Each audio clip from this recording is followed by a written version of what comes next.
Hi friends, welcome back to our YouTube channel. ఈ మొక్క పేరు మామిడి అల్లం. 1 సంవత్సరం క్రితం మామిడి అల్లం గడ్డను భూమిలో పెట్టాము. ఇప్పుడు ఇంత పెద్దగా అయింది. ఈరోజు మనం దీన్ని హార్వెస్ట్ చేసుకుందాం. ఎంత వస్తుందో చూడాలి. ఇంకా మేము చూసుకోకుండా రాళ్ళు ఇటుకలు ఉన్న దగ్గర పెట్టుకున్నాము.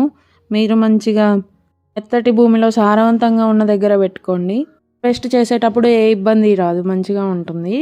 మామిడి అల్లం, పసుపు అల్లం చూడ్డానికి ఒకే రకంగా అనిపిస్తాయి, కానీ మామిడి అల్లం మాత్రం మ్యాంగో ఫ్లేవర్ వస్తాయి. మామిడి అల్లం గడ్డ ఊరిందని తెలియడానికి పైన ఆకులు చూసుకోవాలి.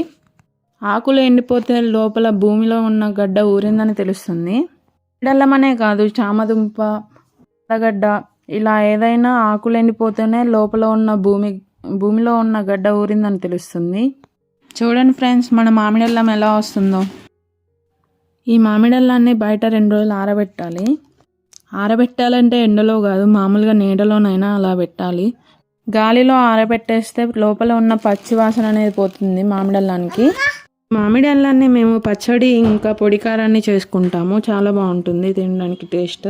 పెట్టిన చిన్న గడ్డకి ఇంత బాగా వచ్చింది, చాలా హ్యాపీగా ఉంది. మనం ఇప్పుడు హార్వెస్ట్ చేసుకున్న ప్లేస్లో మళ్ళీ ఒక చిన్న గడ్డను పెడితే సంవత్సరానికి మళ్ళీ ఇంత వస్తుంది. ఫ్రెండ్స్, వీడియో చివరి వరకు చూసిన అందరికీ థ్యాంక్ యూ.